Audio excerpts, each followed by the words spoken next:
Well, welcome to this video, and I hope you like it. If you do, click the like button, hit subscribe, and share with a friend.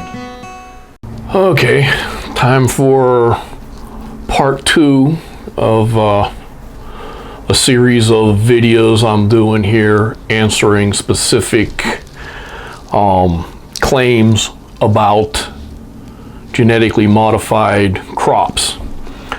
And I did another one already that I hope to get uploaded tonight. And originally this was the first one I was going to do though, but it ended up being done second here. And it's on the myth that somehow GMO crops are going to feed the world and end hunger and all these other things. The first thing you've got to understand is on a global scale, there is no food shortage. Food shortages are local events, and the causes are often not related to food production. Now, there are droughts, there are other natural disasters that happen, floods, droughts, locusts, whatever. These are usually something that is temporary, and it's something where it hits one area and food can be brought in from another area. One barrier is money, but for the sake of this, we're going to assume that there's somebody who's going to buy the food and give it to the people that need it. There is generally enough there. You're not going to solve poverty with genetically modified crops, so I'm just going to assume that somehow people not being able to afford food that's available is not what they're talking about when they make that claim. Specifically, 2 examples that are, well, one's more recent and one's just a little bit more famous. The first one is the Irish potato famine. Now, you'll read that the potato famine was caused by a potato blight. And the strange thing is, the potato blight did not originate in Ireland, and it sure as hell didn't only affect Ireland. Why is it called the Irish potato famine? Because none of the other places, even places that grew a huge amount proportionally of potatoes compared to other crops, had a famine as a result. The Irish potato famine had to do with politics and British rule. I'm not going to go into this whole thing. There's a couple of good videos out there on YouTube. There's many good articles. I'm going to link an article or two in the description below, but just understand that, why do we call it the Irish potato famine and not the Danish potato famine or the Czech potato famine or something like that. Many Northern European countries were growing large amounts of potatoes because they produce a lot on marginal soil in the cold, damp climates of Northern Europe, and all these countries of Northern Europe were hit. And it originated in the Americas and came over there. And why weren't these other countries having a famine? It's the politics. It's the way that the crop failure was handled. It's the way that, tariffs affected grain imports and things like that, which is, and just the political divide between English Protestants and Irish Catholics, and how, they were trying to use this as a form of, almost want to say punishment, but it was a tool to try to change Irish culture and make them more like the English. There's a lot of things tied up in this, but the fact is the famine was not caused by the potato blight. The potato blight is just, you know, the straw that broke the camel's back of the politics and discriminatory laws and everything else that were going on at this time that made the system collapse and affected things the way that it did. You know, part of the mass exodus from Ireland was because due to all these other things, it became economically advantageous to switch over to livestock.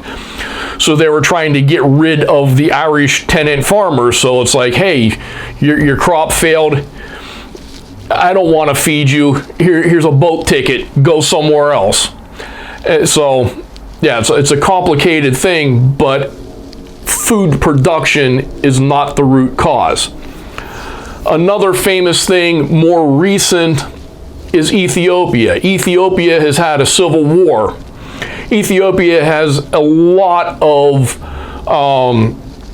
ethnic conflicts and things like that have gone on. Yes, some of their land is fairly arid. They do have droughts. They've had other problems. But starvation has been used politically as a tool for one ethnic group to exert control over another ethnic group or political group.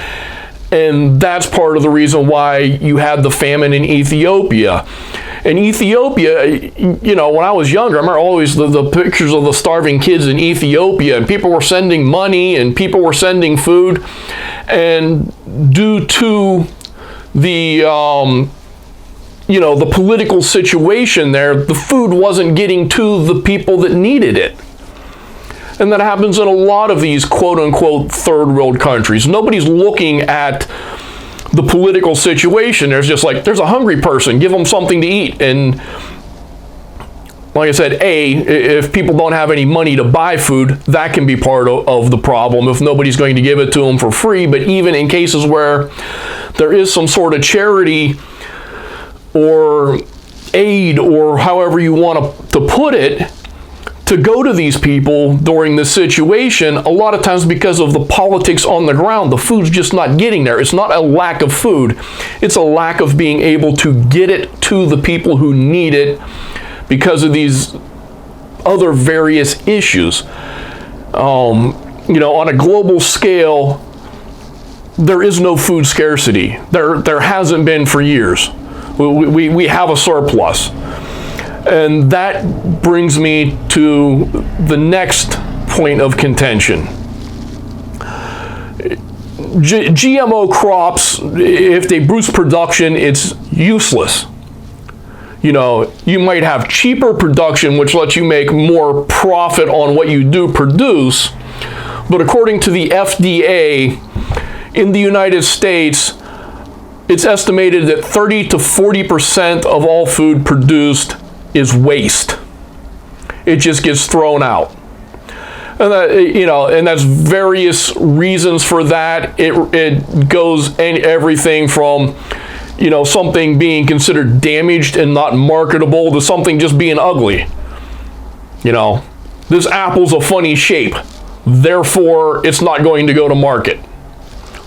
You know, spoilage along the way because, you know, a lot of our food, it isn't grown locally anymore. It's grown a long distance away and it's shipped in transit. Things get damaged by forklifts and loaded on and off of trains and boats and trucks, whatever else along the way. A little bit gets damaged here, a little bit gets damaged there, a little bit gets mice into it, whatever, and stuff gets thrown out. Then there's just our culture of throwing things out. Expiration dates. You know, like this date magically makes something go from good to bad. People will throw out food that's perfectly good because they think it's too old, especially if it's something that's packaged with an expiration date. Some of these things aren't even an expiration date. It just says best by. You know, it's better if you eat it before this date. It loses a little bit of flavor, but you can eat it 5 years from now. And you know, that's just part of our society. We're throwing away food. And then there's fast food. And I've worked fast food when I was younger. I worked at both Burger King and Wendy's. Wendy's tends to have less waste than Burger King because when they're busy, they want to always have, you know, burgers ready. So they've got them down on the grill. If they're on the grill too long, they throw them in a little tray and put them in the fridge. And then the next day, they cut up all those patties that didn't get made into burgers, and they get another shot at making it out as a usable product. They go into your chili. At least that's the way they did it in the 80s. And, you know, they add in the beans and the other stuff, but the meat in your chili is chopped up burgers. Burger King doesn't have a, for lack of a better term, recycling system like that. Neither does McDonald's or the other places. And in order to have burgers ready, especially during peak time, and they've got a certain shelf life on them, and they make sure, oh, you know, we're expecting this many people, we keep this many burgers ready to go, ready to be made, or in some cases, if they think they're going to be real busy, they'll have them already made and just sitting up in a little chute there under a heat lamp. And after they're there for a certain amount of time, hey, their time's expired. They're not as fresh as they should be to give to the customer, so they throw them all out. You know, they just waste them, and they write it off during the day. You know, your fast food places throw out hundreds of burgers. There's tons of waste. And on top of that, you know, there's messed up orders and things like that. But I'm saying just built into their system for fast food, in order for it to be fast and always have something, you know, most of the way prepared and ready in a short period of time, there's a lot of waste involved. And then there's a dietary argument here that in general we eat too many burgers anyway and not enough veggies. And it's estimated that in the United States, which mind you has a population somewhere around 350 million people, the grain that we feed to livestock, meaning corn and soybeans primarily, that is grown for the sole purpose of feeding it to pigs and chickens and cattle to become meat on our tables, would itself feed 800 million people. So if we ate less meat and, you know, got rid of the big ass feedlots and went to, you know, just some free range cattle and that, and reduced our meat intake by, depending on the person, probably like 75% or better per day. You know, if you ended up eating, you know, each adult person probably having like a quarter pound of meat and the rest of their protein coming from soybeans and things like that directly, you could feed 3 times the amount of the population of the United States with, you know, that's figuring the existing population in the United States plus that 800 million people would be 2 additional times the population in the United States. So if we shifted our diet towards more vegetables and less meat, we could actually feed 2 more populations of the United States with the grain production that we save from that. And I don't see any, you know, Roundup Ready soybeans being able to triple our food production as easily as just doing that. So the idea, based on just the fact that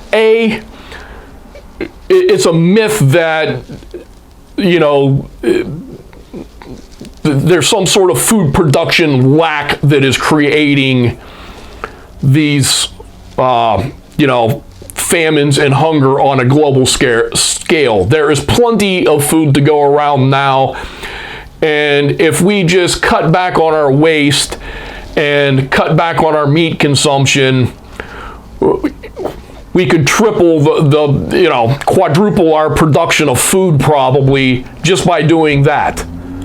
There is no need to genetically modify something to be more productive than it already is when we already produce in excess on top of what we waste and what we are growing just to feed the cattle. Those are the scientific facts. I mean, you can sit there and talk about feeding the world and how, all this GMO organisms are going to end hunger and all that stuff. It just won't. It can't.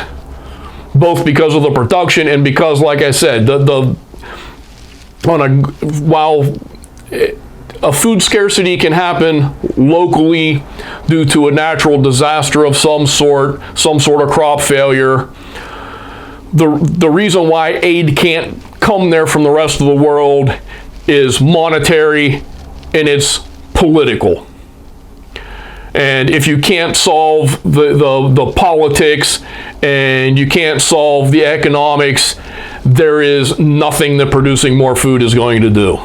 So I'm going to leave it there for that one, and probably take a break and try to get this stuff edited and uploaded.